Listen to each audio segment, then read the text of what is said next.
Sure. Okay, here it goes. So it's just started. Here is Cara. I'm gonna let her introduce yourself, but I think everybody here is a fun mom, so we all kind of know each other.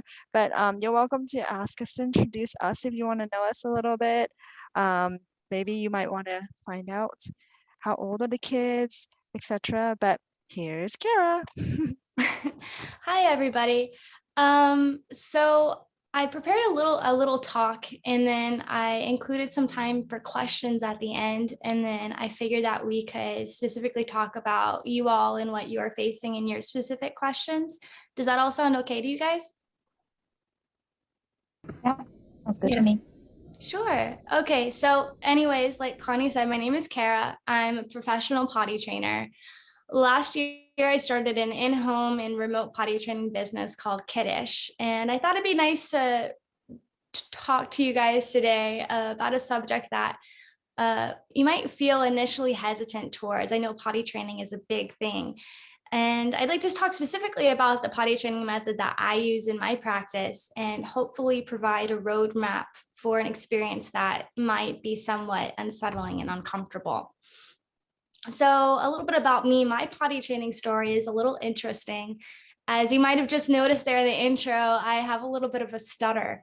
When I was young, my speech impediment was so bad that I actually had severe anxiety about speech, which led me to speak very little, if at all.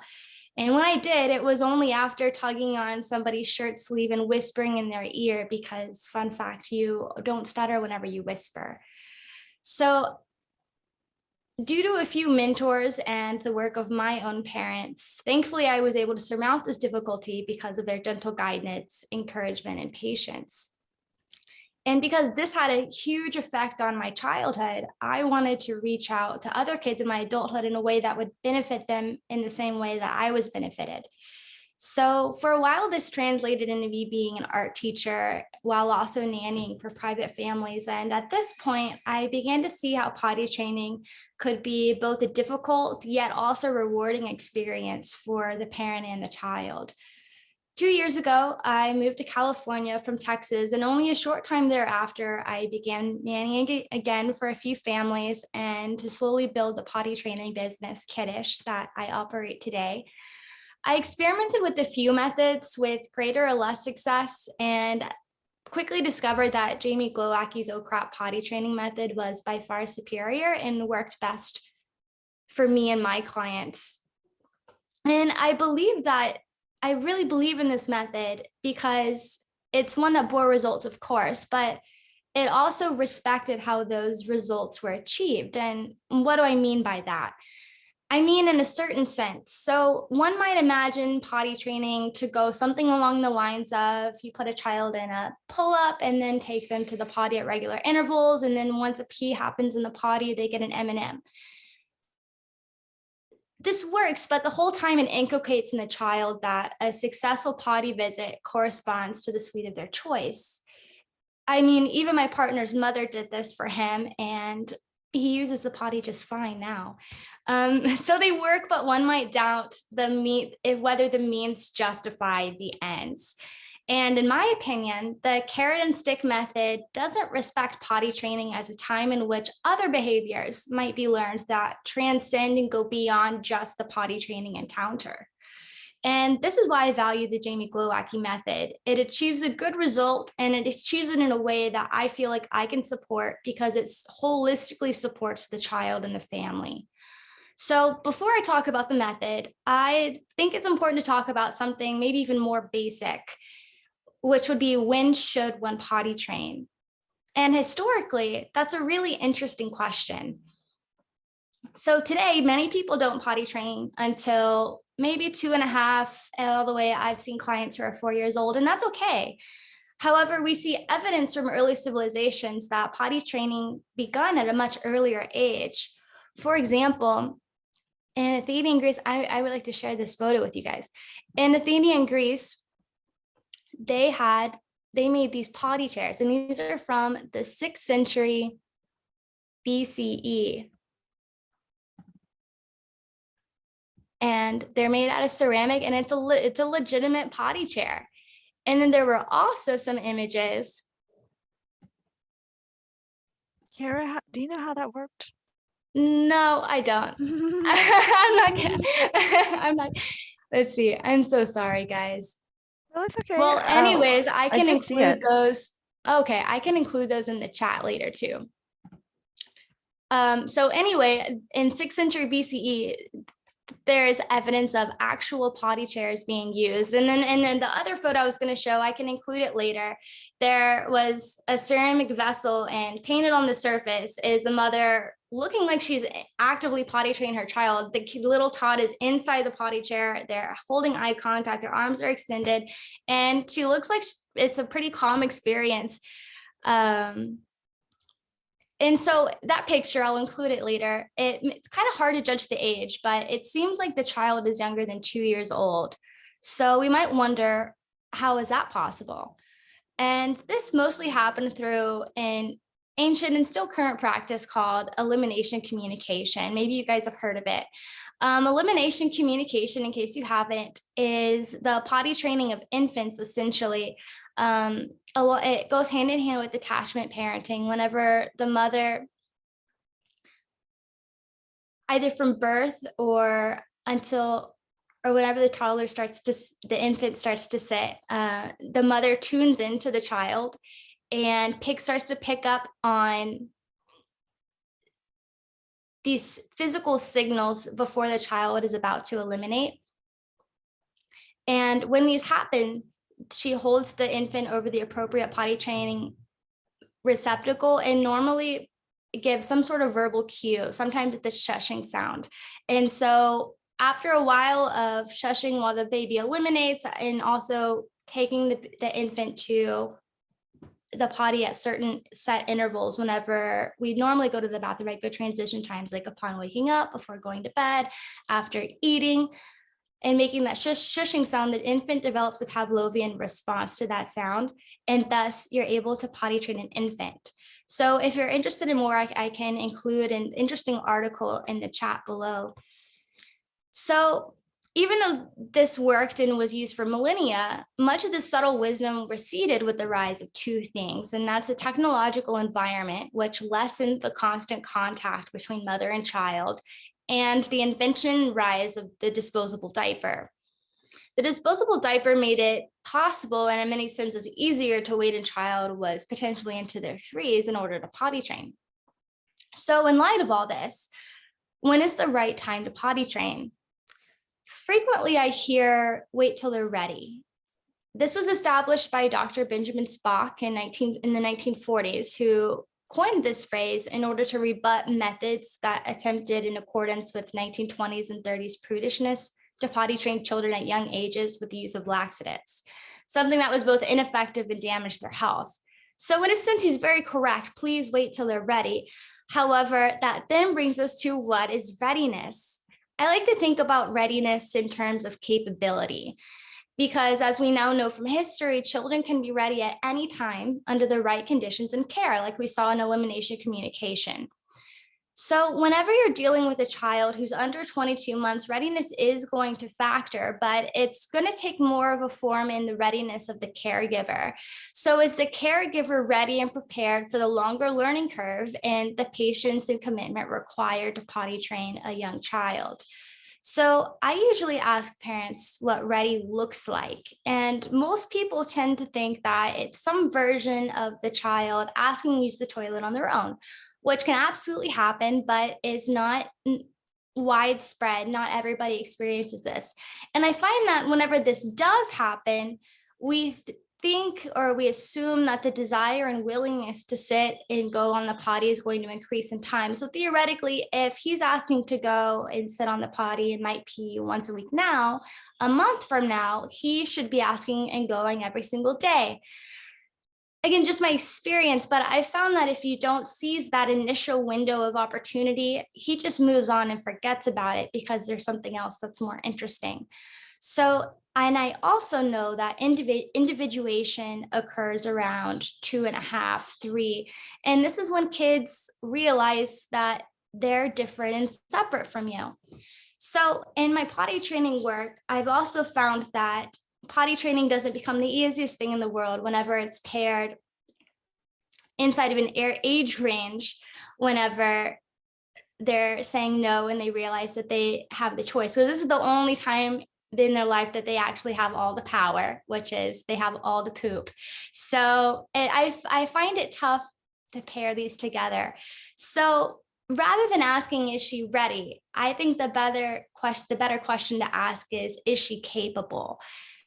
So here's some quantifiable things that I look at whether to ascertain whether a child is in fact capable of potty training. So the first thing I look at is if the child is able to communicate wants and needs. And yes, I do consider the ability to throw a tantrum, the ability to communicate a want, or sometimes a need. And to me, this means that they're aware of internal stimulus and they're able to meaningfully act upon it. So they're going to be aware of the body sensation of having to go pee, and then they're going to be able to act on it, whether that's taking them or letting you know, or doing a pee-pee dance. They'll do something. And then the next thing I look for is whether the child is able to understand and demonstrate a progressive order. And this can either be like singing through a song like ABC or Twinkle Twinkle, or it could be that they know what's next in the bedtime routine. The reason that I look for this is because it tells me that they have an understanding that some activities will have a linear sequence, much like going to the bathroom is going to be. Whenever I work with a client, I specifically break down the task into as little indirect progressive things to get through. So like go, pants, sit, pee. There's a distinct order. And then if you don't go in that order, if you sit before you take your pants off, it's not going to work. So they need to have the ability to understand that. So both while potty training and in general, I like to foster a child's independence.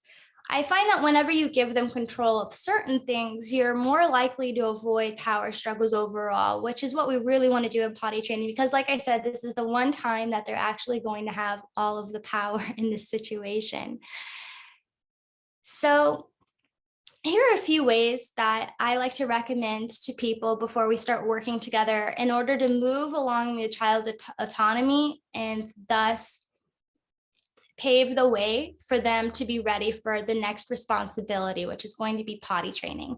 And the first one that I have them practice is getting dressed. One, because this directly relates to potty training. I want the kid to be able to fully be able to manipulate his own clothing, because nothing's more frustrating for the child who's got it down, he's made it to the potty, and then he gets hung up on the pants, and then it ends up being not,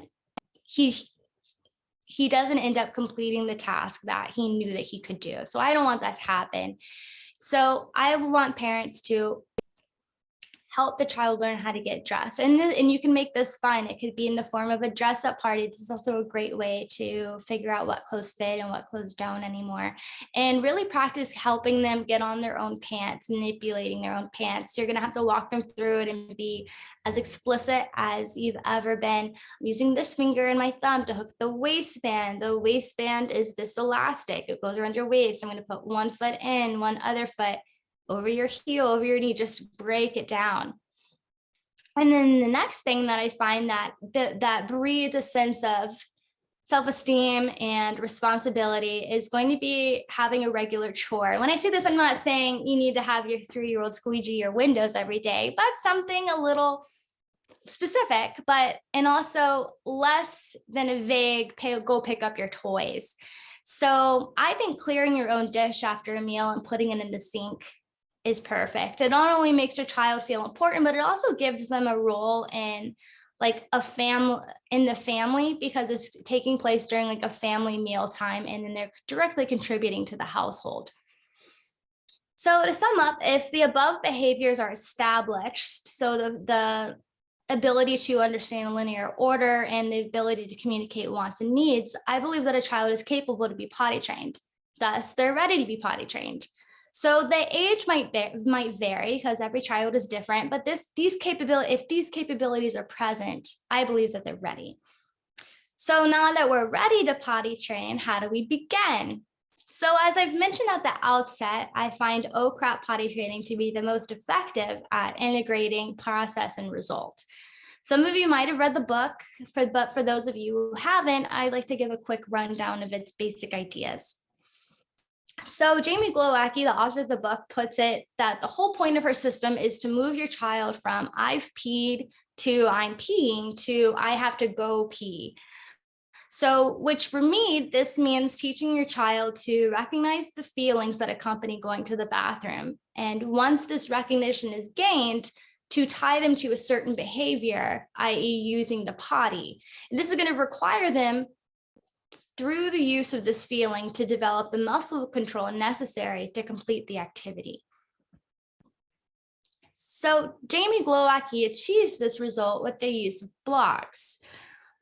Blocks which require certain activities that to some parents might seem a little strange because the child starts out on block 1 being completely naked in a room of your house that you've chosen for the occasion, a room that preferably has the no expensive carpets and more bluntly contains nothing that'll hurt your feelings if it gets pooped on. The advantage of blocks is to help each step be more quantifiable, so that way it's easier to notice successes or bumps on the road. And another way to look at these blocks is actually a tower of blocks. So if we add on a new skill, if one goes astray, we can go back to the block that's still standing and begin to restack and try again. So we work from this initial state during which the child develops muscle control and impulse recognition, them being naked, to the latter blocks where more and more layers of clothing and spatial distance from the potty are implemented. This is roughly the bare bones of the OCRAP method. And again, what's so important about this method? Firstly, it doesn't implement any reward or bribery system. It simply requires a certain state of calmness and patience on behalf of the caregiver. And secondly, in the midst of all the blocks, children learn certain behaviors that serve them outside the potty training encounter. And I'll mention these in a minute, but they are cleanup, steadiness in the face of accidents, a sense of self-sufficiency, and while not trying to make it seem too dramatic, the courage to weather unfamiliar circumstances without the use of a reward. Now, zooming in, I'll go into what it would look like when employing this over a weekend with me. So ideally, this isn't something that I do, but something that I do together with the parents. So the first thing that we're going to do, that we would do upon arrival, the first task to complete is removing the morning diaper, of course. And this will go along with some sort of verbiage as starting today, you don't use diapers anymore. You now put all your pee and poop in the potty. And this is new, but we'll be here. I'll be here to help you learn. So the key word for this is going to be casual. And what do I mean by that? Casual is kind of a vague word. So oftentimes we're tempted whenever under stress or trying out something new, our voice gets kind of high and we start asking a lot of questions, right? So I find that calling attention to our voice and making it smooth at this crucial moment is important to relate to them as an adult, since all of a sudden you're expecting an adult behavior. The tone of your voice, the breath in your voice, the confidence in which you speak to them, it's what's going to help them feel like you believe that they can now rise to the occasion of this new adult task. So after we do this, we're going to wait for the first pee. And the reason why we would wait for the first pee is because we're trying to go from, remember, I've peed to I'm peeing to I have to go pee. So pretty much every kid starts in the I'm peeing right now. So we want to help them make the connection as quick as possible to I'm peeing to I have to go pee. And we're going to help them by that. For whenever the stream starts, we're going to gently pick them up and physically carry them to the potty. So we're going to carry them from I'm peeing to, oh, I have to go pee. And we help bridge that connection. And then hopefully whenever we take them to the potty, we bridge that connection. The last bit of the stream, yes, walking to the potty, will get a stream of pee going to the potty. And remember, we are confined into a room. So this potty won't be more than a few feet away from your child too. So it won't be a mad dash across your house. We'll just, kind of boop, boop, lift them on there. So it'll have hopefully the last remnants of pee will still being a little potty, and we'll point that out. We need to make some sort of acknowledgments. There's a lot of different theories about praise out there right now, but this isn't a lecture about that. So it's whatever you're comfortable with. Oftentimes I like to say just thank you. And the next step is going to be, we're all going to clean up the pee that's on the floor, because I also believe in natural consequences. I know I say consequences and people's space gets really wide. Like, what do you mean? But I say consequences in the way of a consequence is something that every party understands. And it's something that directly relates to the action that was performed, not necessarily in a negative way. So for example, if I won the lottery, my consequence would be I got $7 million. I hope that happens tomorrow. It sounds lovely. Or the consequence would be if I leave my $100 million lottery ticket in my car passenger seat, somebody might break my window, and that's also a consequence. So in this sense, the consequence is we want to help them relate cause and effect. If I do this, then this is the responsibility I therefore have, because the potty training is a responsibility. We need to help them make it full circle. And so this is very, very different from punishment. I know people get those mixed sometimes. Punishment is a punitive action that usually comes from a place of emotion specifically either like shame or anger or something like that. And it's normally the taking away. So like, you made me feel like this, I'm going to make you feel like that too, and taking it away. We're not doing that. So whenever we implement the natural consequences, like, hey, this is cause and effect. Of course, we're helping them along the way. I like to divide the task, like, hey, paper towel for me, paper towel for you. I wipe this, you wipe this. We'll get it done together. I'm here to help you. And there's never any shame. There's never any, this is bad, this isn't what you're supposed to do. But I do use a calm reflection. I reflect what actually happened. Like, hey, we got some pee on the floor. Next time we'll put it in the potty. You know, matter of fact, because they see what you're seeing too. They just don't have the communication. So you're going to be home all day. We are going to be home all day that first day, and your child is going to be naked that whole first day. And you can make it fun. All of us had a lot of practice of staying home all day because of COVID. So sometimes I bring in an activity or an art project, because I did mention my background was art teaching. Lots of stories, lots of songs, puzzles, trains, dolls. Just going to stay home and make it a fun day. So the same thing that I said before for the pee is going to apply for the poop. We normally kind of want, instead of randomly placing them on the potty, we also want to wait until that poop starts to come to. And there's usually some sort of cue, whether that's smell or my tummy hurts, or there'll be a wiggling a lot, or it's that time of the day they like grumpy, or like they have an intense look of focus. We know. And so we're going to bring them to the potty and help them camp out until that passes. This with the same use, but the same tools we used whenever they were sitting on the potty to pee. So like a book, a story, a song, just something to get them to camp out for a bit. And I recommend staying in block 1 until a poop comes and lands successfully in the potty. So then we'd go home, sleep well, because we'd be exhausted from this day. And then block 2 would happen. And block 2 is going to bring 2 new barriers. And the 2 new barriers are going to be pants and a spatial distance from the potty. And so when I say pants, it's just pants. I don't implement underwear to clients until 3 weeks into the potty training process, because underwear is too similar to diapers in the way that it conforms to the bum and it's a layer of privacy.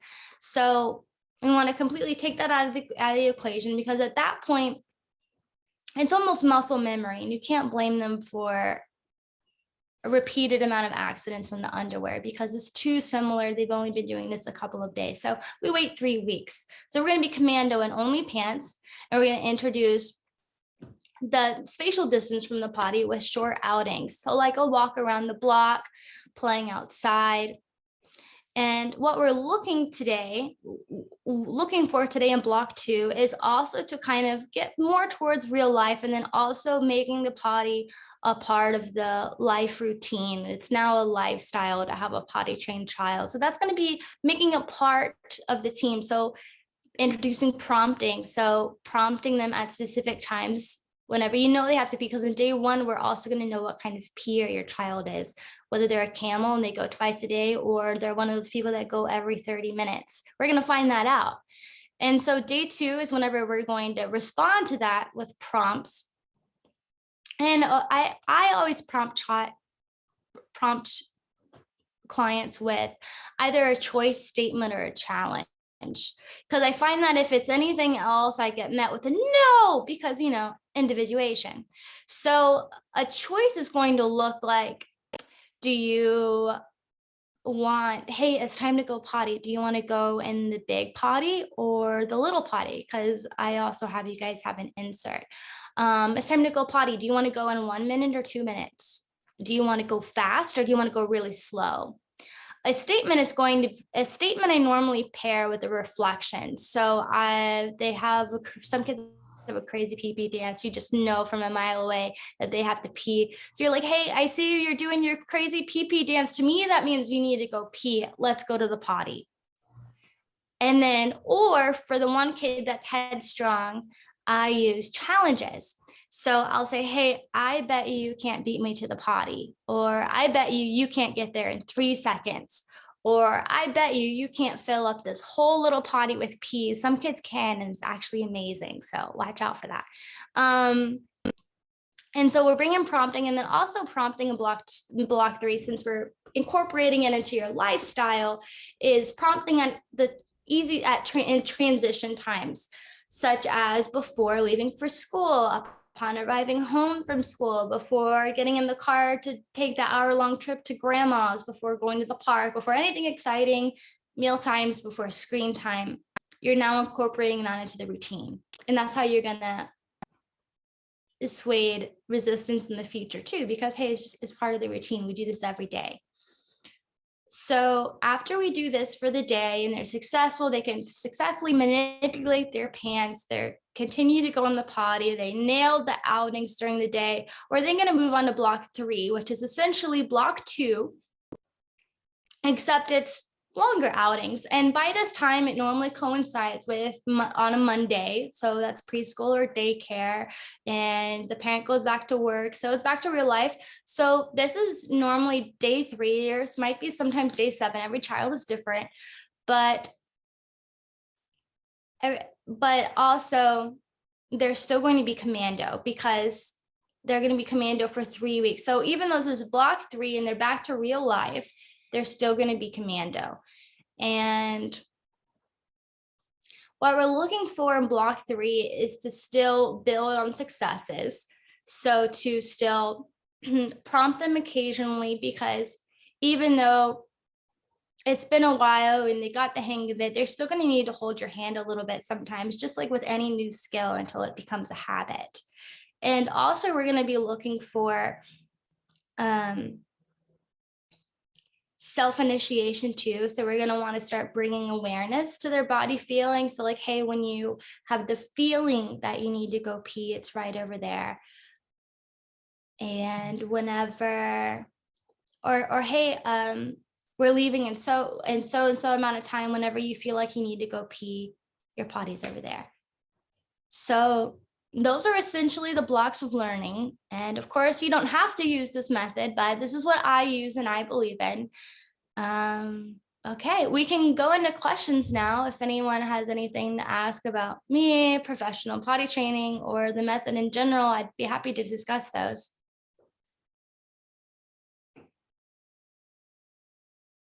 You can just get off mute, or if you wanted to, you're welcome to put it in chat.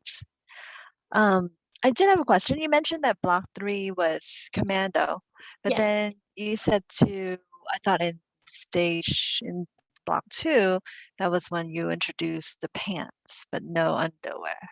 Yes, so commando is actually pants with no underwear. Oh, okay. So, Okay. so whenever they're not command, so they're naked to commando, so pants with no Okay. underwear. And then 3 weeks from the onset of potty training is going to be the full rig, so underwear and pants. Okay. 'Cause I was thinking you said to go around the block too. No, I'm not asking you to flash your neighbors. That'd be a little. That's funny. Hi, this is Andrea. I've got a question. So you said on day 3 already, you would send a child without a diaper to the daycare? Yeah, absolutely. So from That's day what you one, said, right? so I for just day wanna- one, okay. the first thing we say in the morning is we don't use diapers anymore. And I mean that. We don't use diapers anymore. From day one, Mhm. it's diaper free, your child's potty trained. I like to go into it as like the child is already potty trained, or the lifestyle just has to adjust. And that's just the commitment and kind of being on your toes for a few days, prompting and helping them succeed, essentially, because Mhm. diapers are a decision like anything else is. And what about the nights then? No Nice. Yes, diapers that's good. throughout So the night some already? yeah, so there's it depends on the age of your child or what you're comfortable with. Some parents go ahead and completely remove the diapers from their life. So there'll be a night training as well, which we can talk about if that's something you guys are interested in. Or they'll only put a diaper on over at night. But if you put a diaper on at night, I normally like to call it something different. So I'll say like, hey, this is your nighttime pull up, or this is your nighttime something. And it's distinctly labeled nighttime. So it doesn't get confused like, hey, during what we've worked on. And then I explicitly state as I put it on before they go to sleep, hey, you've done so well learning today, but you sleep for a really long time. This is so if you don't remember to wake up and go pee, you'll have this. And whenever you wake up, we still put our pee and poo in the potty. Okay. Okay.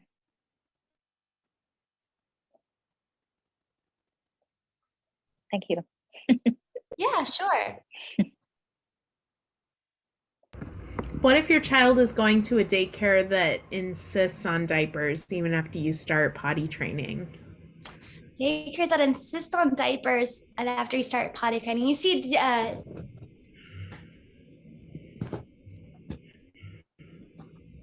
and they're completely unwilling to work with you? Well, every time they change the diaper, they put the child on the potty and encourage them to go potty, but throughout the day, they remain in the pull-up. I see. Normally, whenever I start working with the family and we start working with the daycare, I like to create a dialogue between the family and daycare about what we're doing, why we're doing it, and to explicitly state that, hey, I don't want my kid in diapers or pull-ups anymore because we're not doing that anymore. And the daycare is legally obligated to do your wishes for your child as a parent and as daily caregivers for them. Okay. So if they're directly going against your wishes, I would consider other options or see what you can do. If your child needs needs that specific daycare, we can still do this, but it's gonna look very different because they will be in a diaper during the day. Mm-hmm. And let's see, it looks like I got a chat. Okay, so the chat says my daughter is going pee. She wants to sit down and push on the floor for poop, and it's feeling different to sit on the potty. So let's see. Yeah, so normally poop is a little bit of a different experience than pee because it's almost like you're actually letting go of something. For some kids, this is the size of their forearm. It's a big deal. So I find that the transition to poop is probably the hardest. She wants to sit down and push on the floor for poop. I'm not quite sure what that means. So I'm going to assume that she doesn't like to sit on the little potty for pooping. And for that, I would suggest using the big potty insert, and she can try on that if she doesn't like the sensation of the little potty. And then if she doesn't like pooping, we could also take a look at why is that the case? Is it hard to poop? Is it the feeling of poop? Is there underlying anxiety of letting go of the poop? So there might be an underlying emotional thing going on regarding the poop that we might have to look at.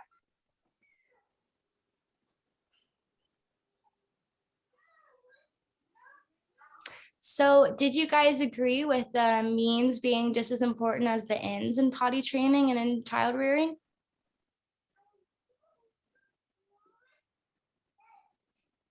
Can you say that again? So I asked if you guys agreed with the means, so the way that you get to the result, if that's just as important as the result itself in potty training and child rearing.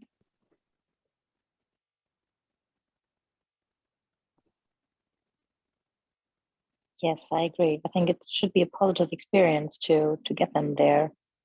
And Mhm. yeah, I don't know. Yeah, I think I haven't done absolutely. enough yet. He turned 3 in August, but he's not interested at all.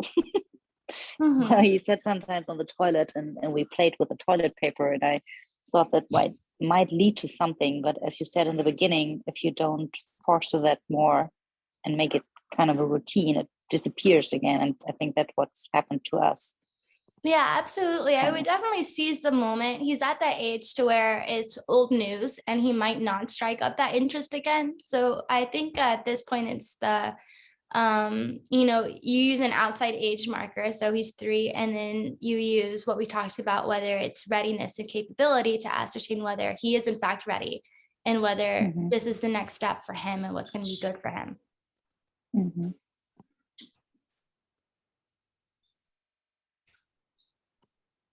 So with your question, I actually, my kids are like my youngest 11. Mhm. So it's been a long time ago. But for her, she totally was just like, I don't want to be in a diaper. And so, but then like I did the elimination communication since birth with her. But Oh, then wow. throughout the first year, it was hard because I have another one too. And at the beginning, I was also potty training her as well as the baby at the time. So I just did what I could do. But then at a year and a half, when she was just like, I don't want to have no diaper anymore, she just took it off. So for me, the means wasn't really there. So that Mhm. was like I couldn't really um agree because there was no training per se. She was Mhm. just she was just like, I'm done with the diapers, and then she actually potty trained at least at nighttime before her 2 year to her sister who was 2 years older than her. So it was I think some kids are just like that. She was just a year and a half. She was like, I'm done. And then she just started went going.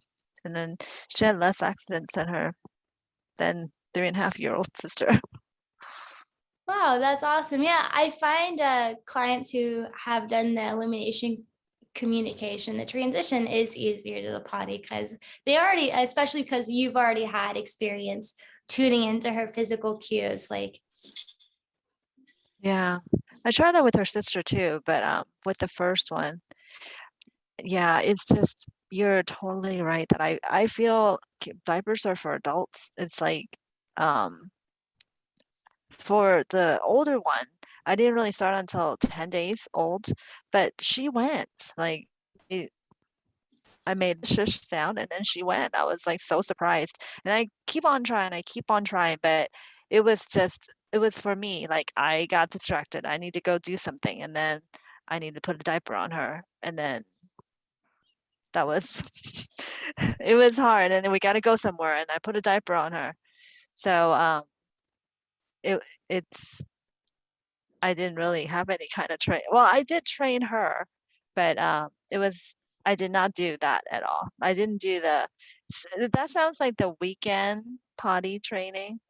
Is that what people also call that? I don't know if it's the same thing. I No, actually it's a never little really bit looked at it. different. The other Okay. 3-day potty training method that I've been familiar with is because I normally get clients who just tried the 3-day potty training thing and it didn't work very well. They implement a system of rewards and bribery, and which is why I like this method compared to the other 2-day methods, because they're pretty heavy on rewards, or they introduce underwear really, really soon. And I find that kids tend to go astray whenever underwear is introduced too early. Yeah, I don't know about that. I heard about that, and I was like, I don't know. A weekend is a very short time. Mm-hmm. But it sounds like the one that the oh crap that you just mentioned, it starts the weekend, like Saturday whole day, Sunday whole day, and then Monday you get back into your routine and then doing what you needed to do. But also you don't have a diaper, hopefully. Yeah, of course. Because after day 1, unless you're night training, or not night training, I guess, and there's no more diapers. Because I find that whenever you just quit cold turkey, it makes more sense in the toddler's mind, because the other time, because they're very black and white and they take you very literally. So if it's only, hey, I have a diaper sometimes, but then sometimes I get to pee in the diaper, sometimes I get to use the potty, it becomes very confusing. And then whenever the one day you are like, okay, we need to potty train, the child is normally like, wait, what do you mean? I've been doing exactly what you asked this whole time, and I just settled in this new routine, and now you're asking me to do this? Like, I don't want to. And then that's where I find there's some really big feelings about that. That's what happened with my first one. Exactly what happened with her. Mm-hmm. Yeah, but then the nighttime, it was just a whole different thing. She was just, and I didn't want to wake up at night. That was the whole thing too. So that was hard. Yeah, absolutely. The leagues of the underrested as a parent. Yes. Are there any other questions from other people?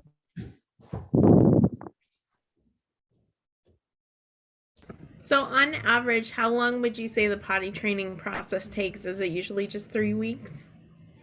So I'd say that a child is potty trained by day 2, because they're able to understand the feeling, and then they're able to excrete waste in the container of your choosing, which is what potty training is essentially. And so everything on top of that is just skill building. And then the underwear is introducing a new barrier.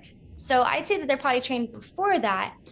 And to answer what you're really asking me is like, how long does it take to potty train? Normally, it depends on the child and it depends on the age.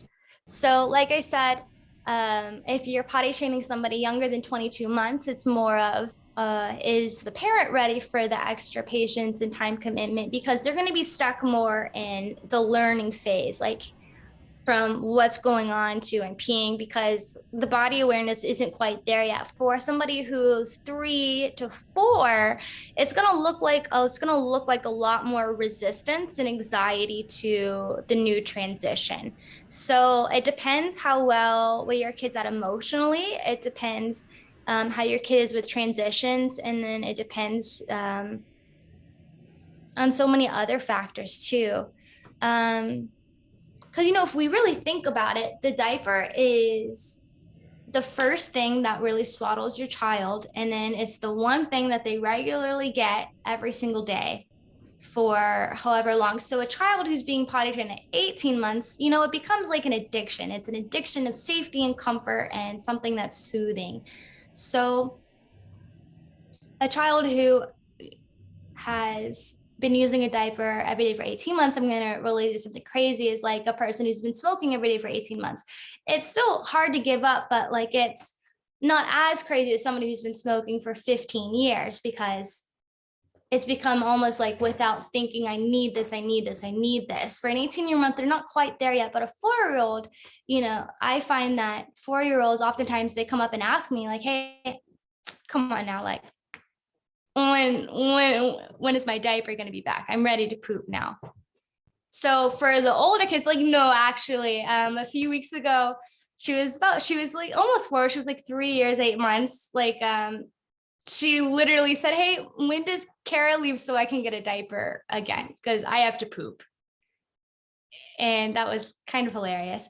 So with the older kids, it's mostly easing them and helping them cope with the transition and anxiety. And sometimes that takes a day. One client I worked with, it was twins, and they were both about to be 4, so they were on the older side.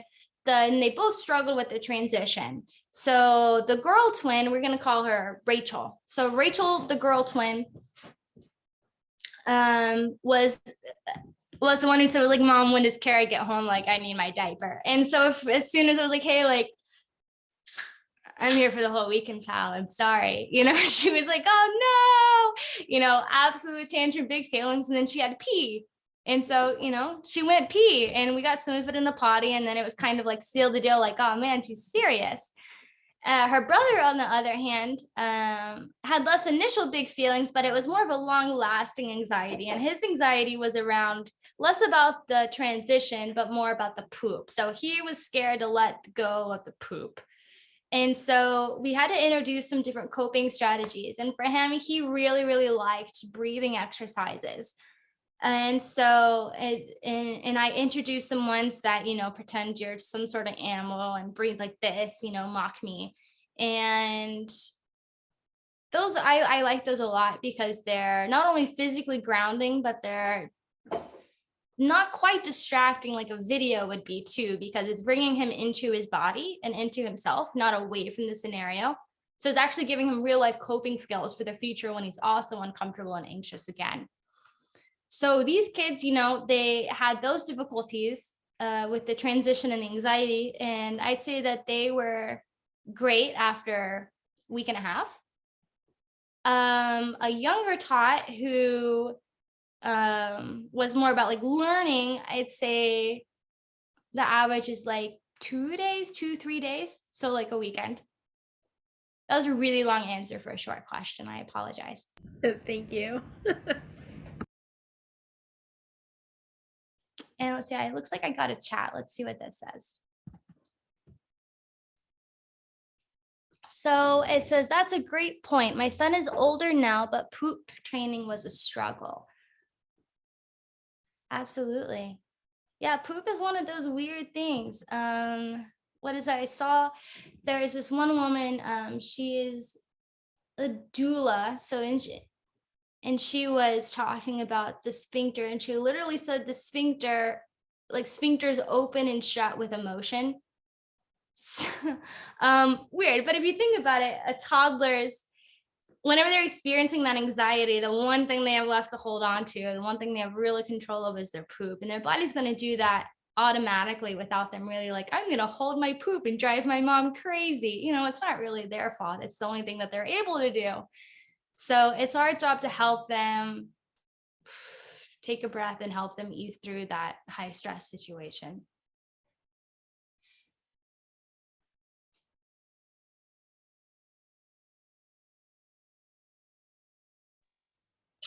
Do you have a recommendation for which type of potty to use for kids? Yeah, I do.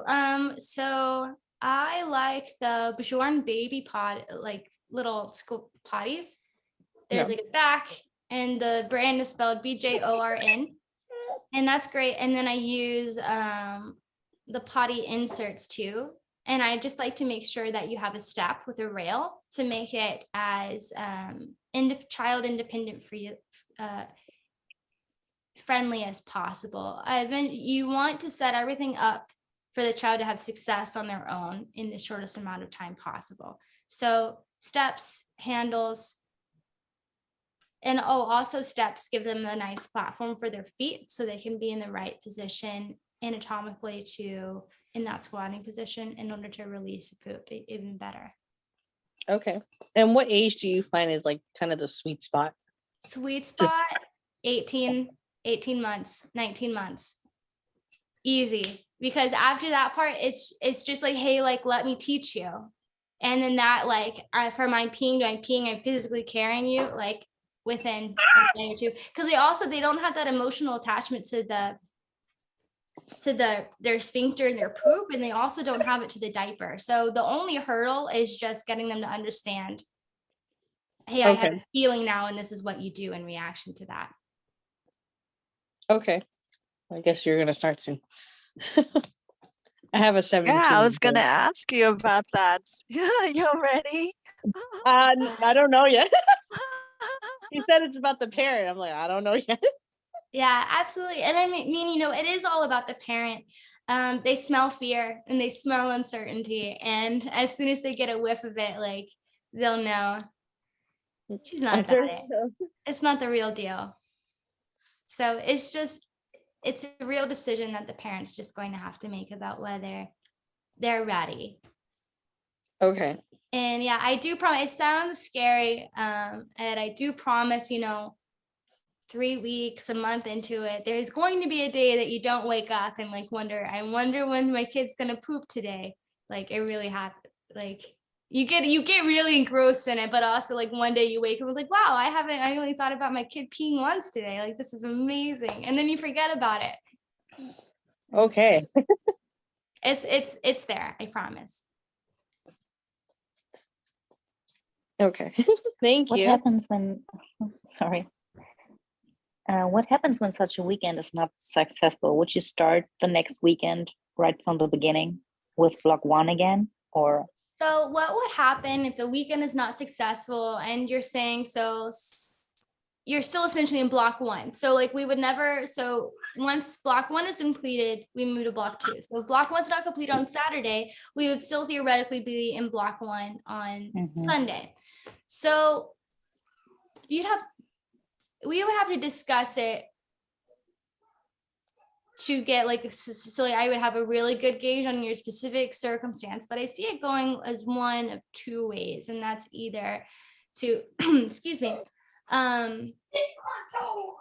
first, like, read, if it depends why they're not getting it. So if it's because they're too young and the learning curve isn't there, we can try again in the future once they're older. If it's because there's a lot of resistance and they're like mad and like angry, I wouldn't give up. If everybody has to return to work and has to return to school on Monday, we would have to work out a plan with you and your daycare preschool provider to try to continue that during the day as much as we can, and then doing it at night. Because like I said, you're adopting a new lifestyle and you just want to help your kid learn the skills in order to be on board with you. I find that if you pick up that it's inconsistency, just like how you wouldn't have an inconsistent boundary, like, hey, we don't have chocolate chip cookies for breakfast. And then the next day somebody's grumpy and he gets a chocolate chip cookie for breakfast. And the next day you say, we don't have chocolate chip cookies for breakfast. He's like, wait, what? I had a chocolate chip cookie for breakfast yesterday. What are you telling me? I don't believe you. So then Thursday comes, hey, we don't have chocolate chip cookies for breakfast. And then he knows he can like push you and push you and push you and push you, because he does know for a fact that sometimes we do have chocolate chip cookies for breakfast. And he's under the impression that you just need to be pushed a little bit more until he gets what he wants. So I find that whenever we build inconsistencies like that in our boundaries and into our lives, it just gives them more and more reason to push, because they do want to know where that fence is. What's going to make them feel safe? What do I know mean? What does no mean? And how can I pivot and respond to that? So they know that your no means no. They know that, hey, we don't use diapers anymore, and they can trust that. Then that's what's also going to help your potty training process along, because now you're a trustworthy source in which they can like securely be attached to and be able to bounce off of and keep them confined within a safe space. If the boundary is always moving, they never know where they are in inside the fence, and things become uncertain. Okay. Yeah, thanks.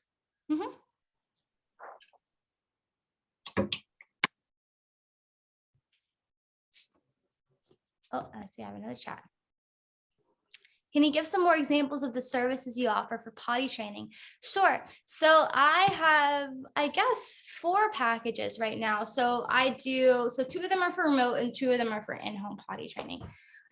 So remote, it's on my website too. if you guys want to look at that later, I'll put that in the chat before we leave. It's kiddishtoddlers.com. Like childish, but kiddish. I thought it was cute. Anyways, my services. So I offer remote services, and the remote services are not based on the quality of help, but they're based on the amount of times that you'll get a response from me. So I have remote package A, which means that we'll have we have like 60 minutes of on the phone time, and you can talk to me. I have like a calendar app that you'll have access to, and you just book your calls until you reach your hour max. I like 30 minutes and 30 minutes just so we can actually have a conversation. And then you'll be able, once your start date, so normally that's on a Friday. Like a few days before Friday, we'll have our call. You'll start your potty training on Friday, and then you'll have until next Friday, and you'll have the ability to email me, and then I'll respond with answers in the evenings. So you'll get one email response from me a day for a week. The next one is you get like 90 minutes, I think. It's on my website, 90 minutes of phone calls with me. Same thing through the calendar app, but then you have the ability to text me. So this is the people who are like potty training the first time during the day. Normally people who have a little bit older kids, and they kind of want, these are people, they also want like the word by word verbiage, like, oh my God, this just happened, what do I say? And then in those cases, when you have the ability to text me, I respond within the hour. So it's more like real time, me not being there, but also like me being there to whisper in your ear, like, say this. And then for my in-home potty training packages, I have one that's kind of like whisper in your ear air traffic controller. Like I'm just kind of a pal to make sure that everything is going right, and kind of telling you like, that's not great. Or I have one where like I come in, and of course there's always there's a caregiver present, and I either like show the nanny or the caregiver how to do it, or I just do it myself. Those are my four package options.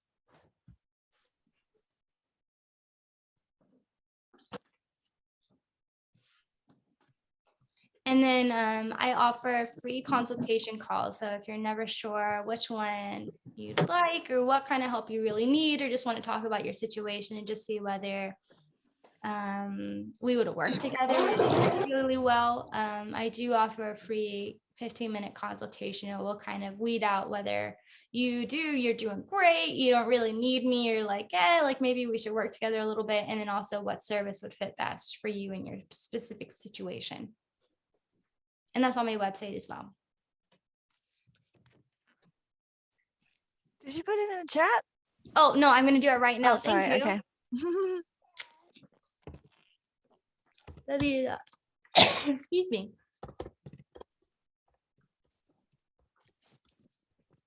How long have you had your business? I started it pretty much a year ago. Yeah, almost last June. So a year ago. Cool. So sorry, guys. It's okay. You've been talking a lot. Mm-hmm. Congratulations. Thank you. Yes, it's very exciting. How come I don't see it on the chat? You don't see it on the chat. Does other people? Oh, let's see.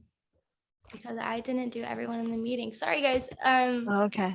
I know we're in the age of technology. I have no idea why it's not natural for me. It's okay. Okay, www.kiddishtoddlers.com. Cool. I'll be sure to check it out. You know, actually, what you said, even though my kids are not needing potty training, but like it resonates about everything. It's not even just potty training. So it's been really cool. Nice. I really appreciate it. Are No, there any? absolutely. It was fun chatting with you guys tonight. Cool. Are there any other questions? I don't want to hold Cara too much.